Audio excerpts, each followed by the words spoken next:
Pole kuntuma chun me ni siam phakua sang hi sim ni panga thotan nia ZPM Southern Headquarter lunglei chungin khoma lunglei North Constituency MLA zam tak mai HPC Vice Chairman ni bok uvi mal som dong thi sei kan ron da chuak do ni pui thi khop mai tu nei lo ngai tlang u ma ni mi mal ringot in ngai tu te kan omani chuan bial dang chu ka puang lo voi ni hian ka bial chunga chuan du le min zui lo mero du le min do mero he party chua san mero he zoram siam thatu rian kan kal ngai in ka kal ngai ke chu kal mia mi adon MLA te kan kal mi adon minon bei reng ru ta apo te min ti thu a biak thei lo bial fangai lo te min ti thu mimalin generator min dilani mimal kha chu ka pe thei vik lo ni chu ka soi du chu khang kha chuan ni e min zui lo mai ro pathian hian kan rong bo pui tu mi thai mi pe thau thawang ni zana po phone calling zan ka ton MNF atangin VC member kan ni MNF din tu de kan ni congress kan ni kan ron lu tu an ti tan to ni tu na hian ka bial chuang ai po bial dan po ni yang pathian hian tho pui tu rong bol pui tu min pe em ma ha tak han soi thang tu hi om lem lo ba tu lai chuan media chak to a kan mala a sang te media news sa te kan pe ko khania chati rual chuan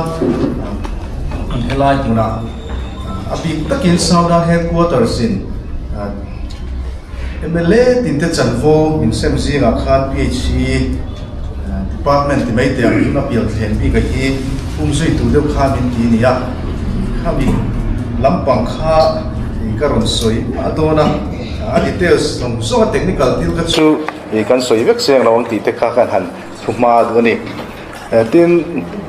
kan point na kan lum hain hardcore committee tele Southern Headquarters roi tu te nen ruam man na kan han siama kum khat lo liam ta consultation year te lo nia chung te wang chuan high power committee tele HPC vice chairman ang poin kan power le kan function tu rang zong songa kha kan full flex ti teng a full swing te po kan ti la tu lai tong kam dewin ani na tu ang takin kan lamang fek lo ni kan entitlement te po kan lamang lo ania kum khat chung khan min riat puyatan high power committee vice chairman kan entitle la hian motor pakhat le spare ti khan ya amar chu sarkar motor mang mi alovin kum khat chung kha ka motor kala mangani sarkar sum ka ti hek mi alo ni ti te ko ka kan han soi du amaro chu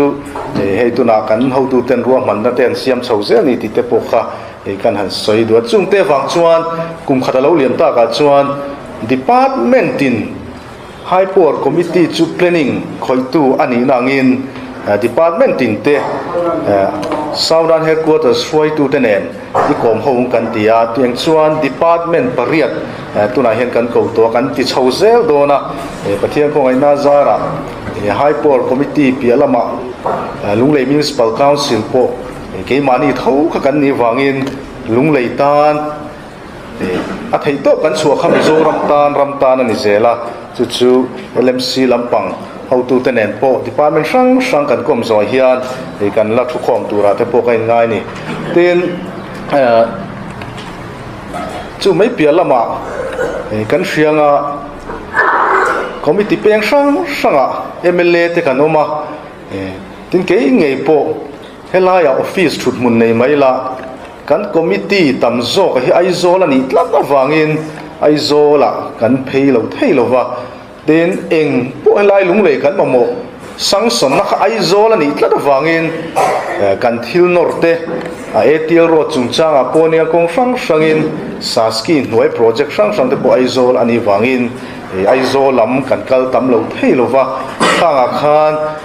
ka MLA pui te po ka soi ke pa milo ngai sakta ula helaya in riat thiam na kha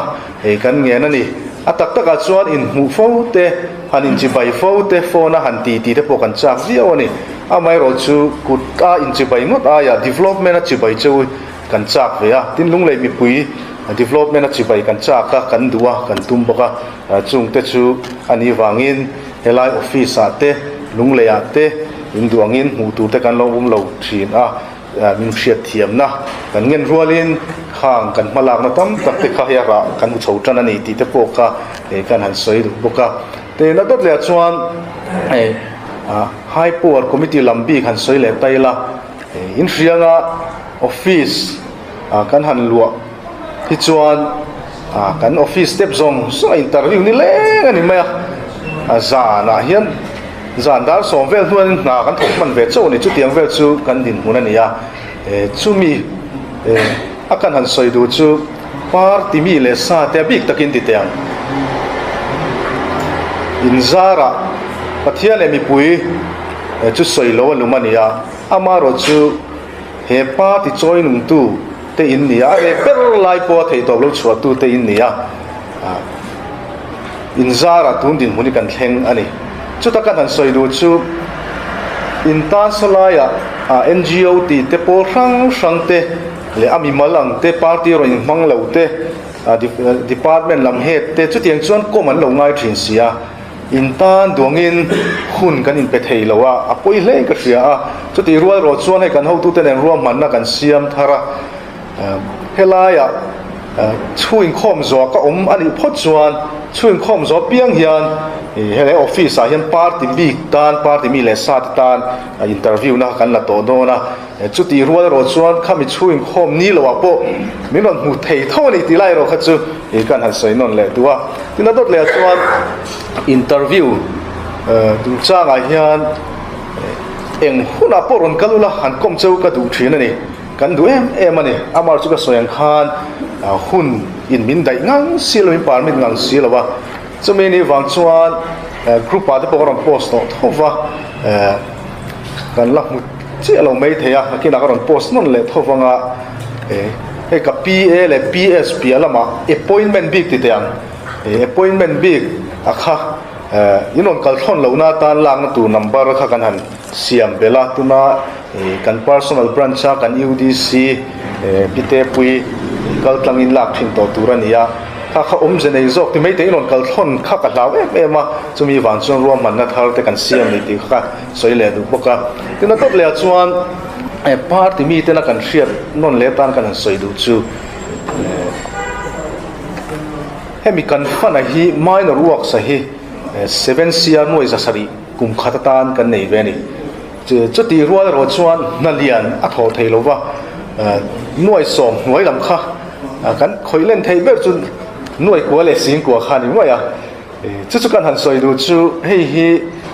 annual action plan an tia ruam man na siam thina nia chu mi kan siam zo to nuai ro chuan a ran pa in kan chief minister in sum finance din munte zirin min pe thei thova kha kha dil angai thin do na chulai kan han soi du zo ka chu dil na tam tak ron kalate kan ti vek seng lo wa kan ti vek thelo sum ngai thil ni wangin wan chuan annual action plan kan ti to nuwa chuan dil nak po kha kan lo la a kum le tan nge niang tin ruam man na siam angai thin ni ti te po kan han soi duwa ina tot le kan hriat angin high power committee hun kal to vice chairman te le MLA te inkar hi hlat le ni na lang thina chu ke ni huna hian tha kan ho tu ten an ti lo wangin ruam man na kan siam kha nia chu ta chuan MLA tin te minister te chu an buaya office ran nei ni wangin board member kan da kha nia ten akum khatna chuan pathian in mipui kaltlangin sarkar na min peya mipui sarkar nge hi piang se kan duang chi lung le apo hian bulletin ang kan tia akum khatna chuan party mi le sa board member kan da mi alo ni amar chu kan ho tu ten ruam man na an siam chowa tun kum thar la hi chuan party lam mi te board member an to don kan na puang chi lo wanga tunai file kal me mi ti te kha kan hriat lan tan kan han soi lang du poka ten adot le chuan kha high power committee MLA the board member kan ni tak pialama kan pi ber po ti amin mani bial thwa ka chuan high power vice chairman kan ni nangin in rol om tak te po ni rualin an kuta kan dani fan te eng po kha councilor omna chuan councilor te le khang kan MLA te kal tlang khan dil na te kharon lu thei se tin an puta thui tak thu nei na fan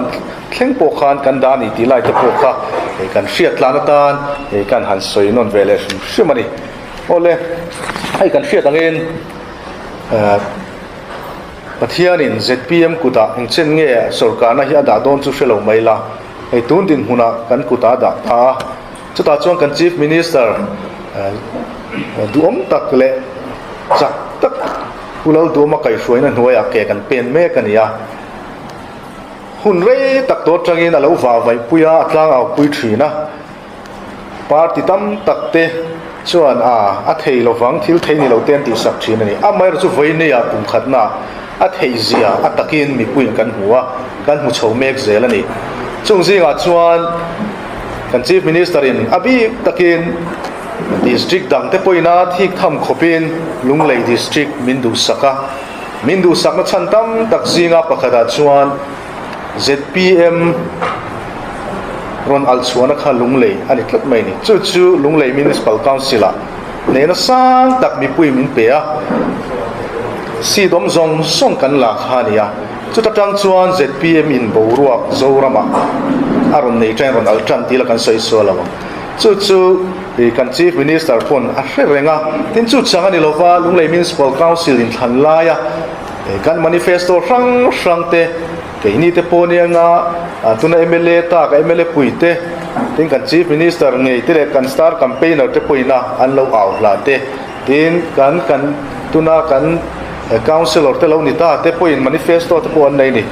hang zong kha keini a chuan vote khonnan mai kan aw lova ataka ti hlot lin nge kan du boka chung te wang chuan kong sangin ma kan la chhota kha nia chung zinga chuan lungleina kan tuilama kan harsat na hi ma na tang tua party tin tena lo tlang a pui thina ni amar chu atak amalak na hmu tur om lo kha nia chu ZPM a sarkar rual khan kan chief minister ngai poi mo em maya sarkar ma sain amrut 2.0 antia chuta chuan kimi pial thleng tui khwalen na turakhi nuai zali somsari pasari lo dani chu bozui ngalin ke ngei point in charge kan inangte tin high power committee area te lo nia tin pial thleng takom na khika bial chung te lo ni le zela chutian chuan thei top kan an chua ka MLA puite chimlam lunglei lam MLA te pon thei top in an chua puya kan han chua tlang kha nia chuta chuan ZPM sarkar nuwa api takra chu restricted in kan kalang ti kan out thin kha nia restricted tender pas berani nge ni inge chan kan ti chuan thowat fata lunglei tuna kan nat na pakhat tui har sam nei hi chok zang khai thuai ni se kan chief minister le ni MLA te pon kan duwa wangin chutian chuan phala kha nia restricted tender pas berani kan lo khelo mai theini chu tuna khian kalpui me kania engemaw contractor atangte alsan han tok na neu maila tuna khian pathian rem ti chuan furlai po tho thei turin rotam lai po tho thei turin a basement hau tak lai ber tuna khian thozo to ania khi pathian zara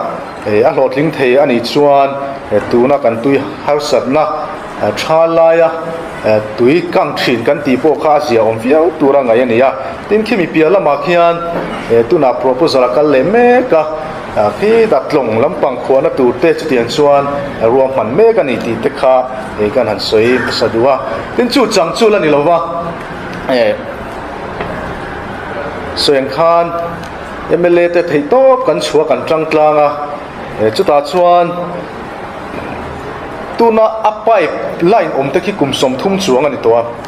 Mizoram anga chuan le pipe dam reizong chu chuan kumsom thum hian itlang puya amar chu leya kan phuma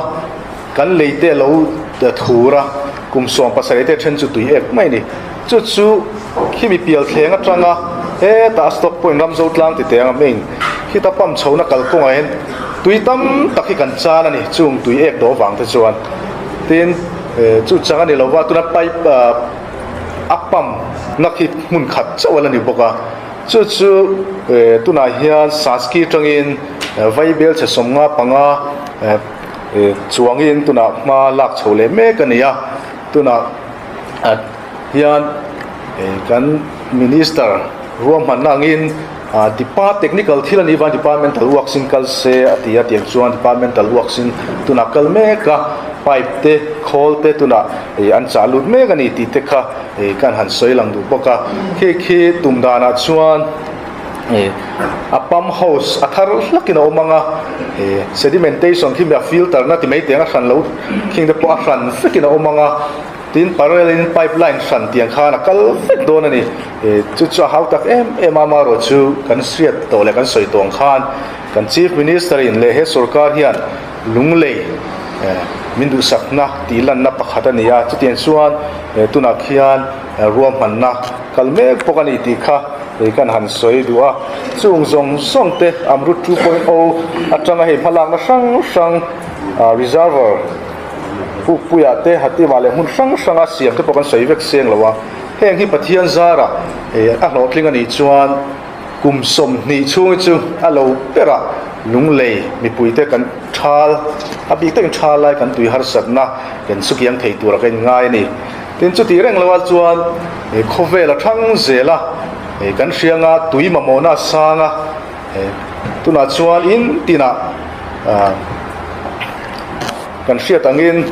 European type te kan tia tiang khan toilet pa ngai tak tui ngai tam chi te kha kan mang deuh vek to ni tin a mai faina konga te kan har chho zela in suk te in bual te tiang chuan kan war de wa kan ti jing to a tui kan mamona hi sang tu lani chumi sut kia na tur chuan kan soi fo thin greater upgradation of greater lunglei water supply scheme kan ti phase 2 kha tuna hian kalpui le mek tum ani boka greater lunglei water supply scheme phase 2 hi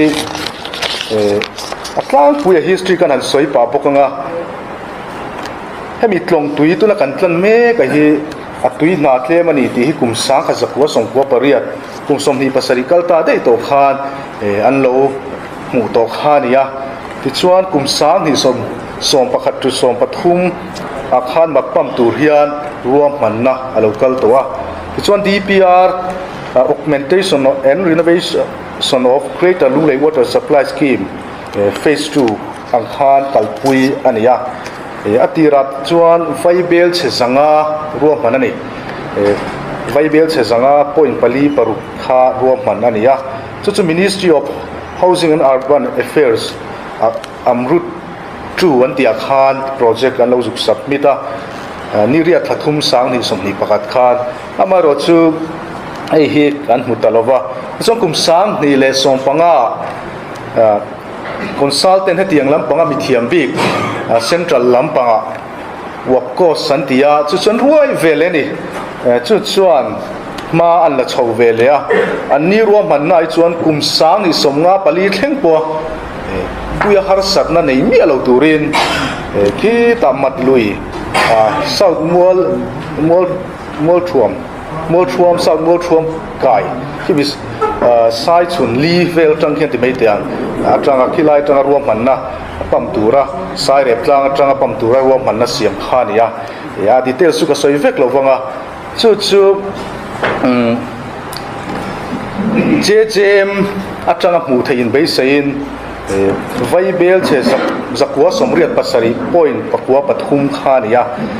chu in be sein ni thum thlathum sa ni somni pani khan sabni ruam manna fela ti chuan ni sari thlathum sang ni somni pani khan submit velenia amar chu po chu central lampanga mu turin be seng kha kan hutalo ani ti chuan kan lo sarkar ta tin ke ngei po helaya vice chairman mo phuna kan ho tu ten min han pe a tin chu changa ni lowa PHC pial thleng bi mo phuna subik turai mele ta je min han da le khania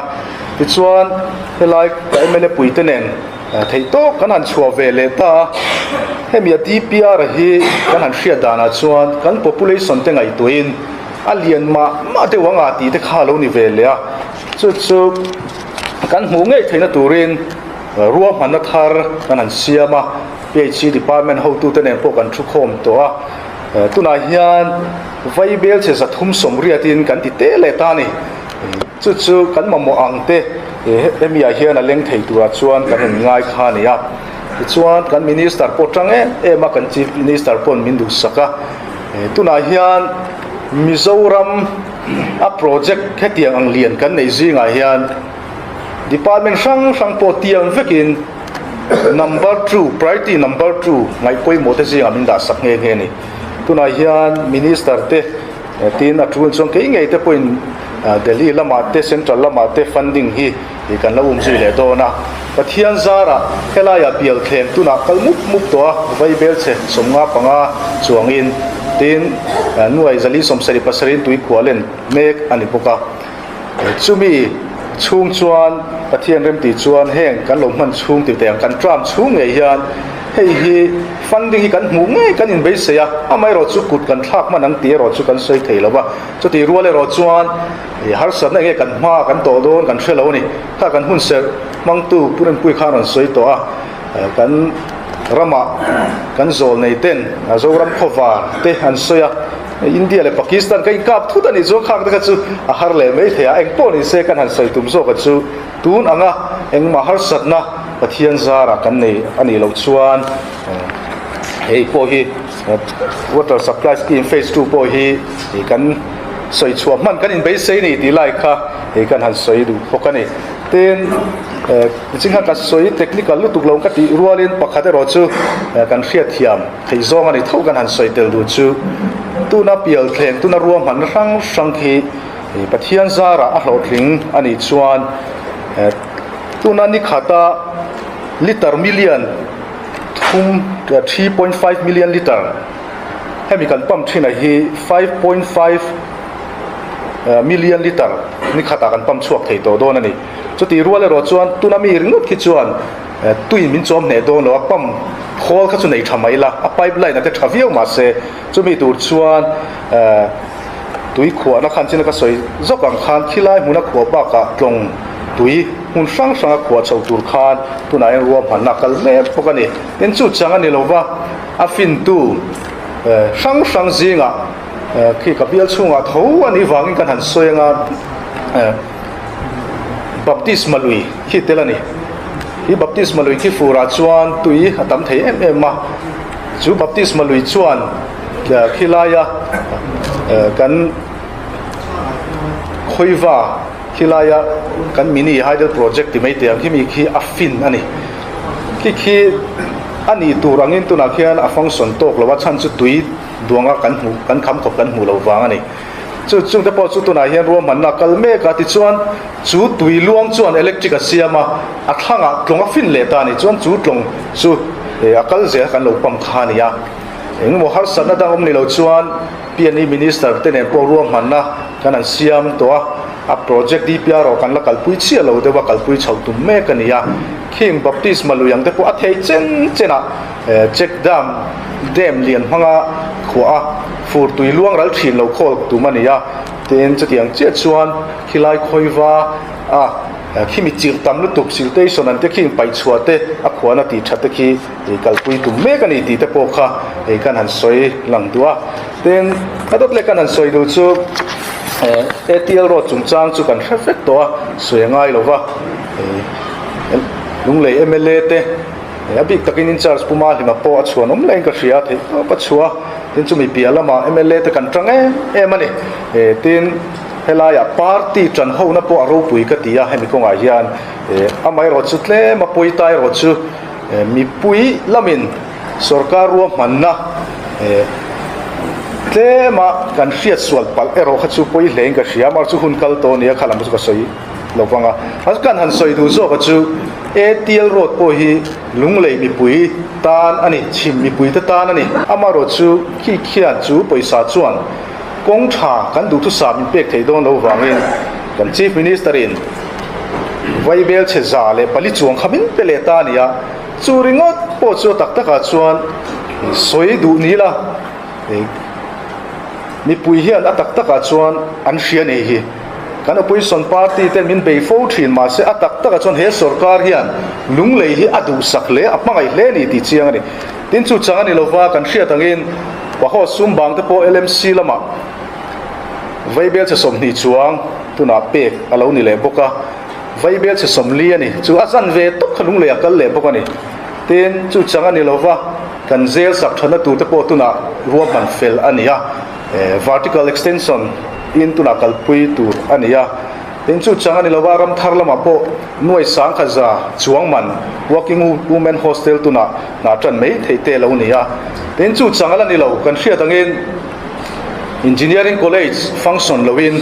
a omani khi ka tong milo ngai dam ula ngai lo lama milo ngai sak lo ula workers ten contract na hunan po manglo mai la ke ni pa zpm party workers te po hian nothing se kan du ti chiang ani chu lung lei ta na ni mizoram ta na ni bokani chu ma so na rural lian chu ni chu tu na hian function lo yong khi function tip tu mania ho sa po kan lo out to kan chief minister le kan minister chang to minister nge doctor wanal thana puna soi to kha vai bel se som di panga tu na hen dil me kan ya ke poi kan hu nge be se ani tin chu chang ani lova he kan mla zong tak ku pa pu bia lama te po polytechnic klabal tuk chei thatnan tu na vai bel cheli da le ni boka tin chu chang ani lova kuma hima bia lama bua pui lampanga ti teang tu na nuai som sarin kong siam that me kan ya chu du thu sam do lo hria wangin kan sarkar chuan nuai sang khat tu na ada le bokani tin chu chang ani lova hei ze tet lama te pola ni le zela kan bial tu pa na hria tu na nuai sang khat le som ruk chuang min pele bok don ani kong siam tu kan soi du chu ringot po chu vai bel cheng za nge ni to chu lo te tak te sang alom chewani tu na malak na sang omani chu kan han soi du chu kan opposition party lamten to ta lunglei he sarkarin mangai lawang hiala ATL road awang ringot te kong sang an han phuat chop thini apoi hle a akina an in chir via win ka ringa ni hetiang anga an han soi thin hi mi puite hian an hria ni tilai hi he kan party hruai tu te ma hian e sarkar hian e kan party hian pul do ma kai hruai sarkar hian lunglei mi puite min ngai saka min mangai hle ni ti hi helai chuin khom nai kan han soi non le wani ten ai kan han soi du le chu ni ching khang kan han soi thuak to development lama kan party ho tu te ne high power committee te tin akina chuan kan municipal council kan ho tu te ne po ruam man kan siam chhowanga chuta kan in ko na chuan ei tu na agriculture lama hian ei market hun pui tak me tu na ruam man na siam chho kan tum le me pokani nuai sanga chuangin tu na kalme ka chu central funding hu thei tura base ania department te ne le helai party huai tu te ne thei to kan han chuanga SMS state matching share anti kha nuai zanga vel ro chu danga enga chu po chu kan chief minister ate kan la not tlang dona pathia kan ti chuan chung te po chu kan nei tura kai ngai ni tin chu changa ni lova voine kan an soi non le du chu kan an sarkara kalphung thar mi pui sarkar kan ti ni chung zinga pathian ngaya po moya kan ngai pathian ngaya po dik nia kan hria chu work order lo nei to te sarkar danga lo pian chuan chu sak thin an ni chu kan chu sak ve ta lo ne kan thei chen kan chu sak lo engamo technical thil har sat na omani chuan tu ran ni se ma se chuan abik takin kan workers te helai huna poka soi to voine ka soi non le du ni kan sarkar kum khatna kan beise tam tak kan kowat la ve tur kan mi pui point o man ti chin in hlona te avan pha ta ni amaro chu kan torna chu in torna chu pathian he hriat pui chau ni pathian ko ngai na za ra tu na chuan chút tiền anga ma kan lak wang pia lama te ma kan lak wang te ko ani pakhat anga pathian en he sarkari mala som ma tin consolidation year te kanan puanga MLA tin te chief minister tangin tiang chuan in rem chen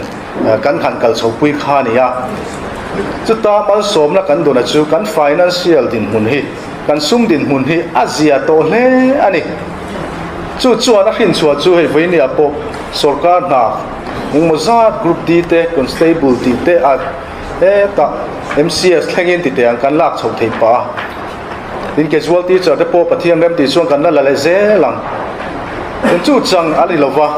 kan be sei mi pui point o man ti chen workers ten kan in lo ve na turang chi te saski chang te saski lo chang pon tu na ran chuak zel don ani hei tu na ya po lunglei chu kan sarkar ya du sak le maya side drain amol zoi soila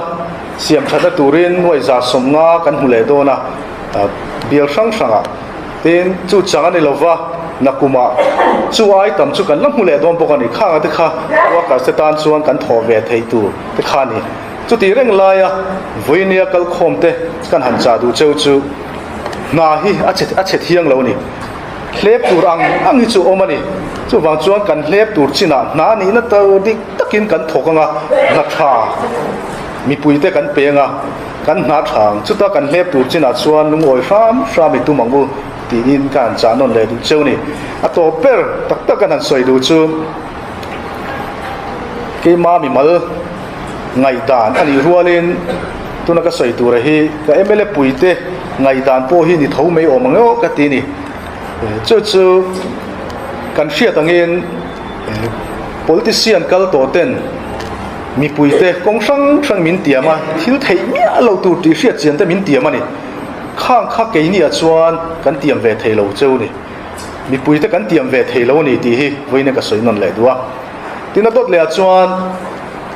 kan politician kal to ten mi pui min play ani ti teang a sap tong takin biak nuam ni ringot te kan tuma phone la thei ring ni ringot te khor in kal sia te kha politics kha a thalawe ka tina ni lawin ma so na keng tel si lo ni chu wang chuan ke ni MLA te apik takin ke ma mi mal ril ru ani le zuala in thalelin phone apia lak te du viau mai la elai muna party office a thingpui in ho zia te du viau mai la emo mi puite in actic lai po kom thein om ringot do ni la ma so na tak kha kan sual chuak lo mai the chu wang chuan he sarkar poina tum ruang phur politics te noi bo tuma chu wang chuan budget a hran pa da to ni chu tiang chia chuan mi thina abi takin ruang omnia te kan lang vet thei lo ni a chan chu in tan mi puitan na kan thokani tin chu changa ni lawa chu politics nuai bo kan du bokani mi thi na kan kala ni chuan mi thi kan rala ni chuan politics ke ni chuan khe kan khe Christian kan ni na te mizo dan angin mizo takin ke ni chuan mi thi kan rala mi thi na kan kala ni chu ke ni chuan heng ruang phut politics te khor in kal politics te nuai bo kan du ni hei hian development tak min thlen lo ni amar chu kan tiang kan ti ve ni ro chuan Christian kan ina le mizo kan ina ngin kan tiang ti lai kha ke ma mi mal ri ru ni rualin kai mele puite ri ru po ani ka ringa ni ina tot le kan an soi du chu soi om ani le ni lo hi ka ngai tu na sa amar chu ka soi hi a thulin ka hria ni chu workers te api takin kan in tuai thar le ngai ni kan sarkar ma khan enge kan a pui thin kha kan rok bo ka chin chunglam ri gotin kan lo aw pui nge ti lai hi workers fel takin om chu ti rual chuan MLA te dan lo thleng min on nor tum hi kan om ta zo hi ri ru she om hle thina ni chu kan han voine ka soi non le do ni opposition kan ni lai kan aw thin nang khan om tu ma sem dam ti te ke ni lovin nang ti te tin kan an na na isu Krista ti te ke ain ram tharose e zo ram hi siam thama sang u ti te kha i voini a hian atakin pui tum tharangu ki ka pial chunga nge po a ping chu ka soi lawanga alo la thlir ve nge ngai hi mani ron vui chia maya enge chan niang o ka ti chon kan huai tu te khan ron kala ama ming chu ron lam ta ni ani po hi lungoi to lo via wani an tia chu ta chuan ngoi teu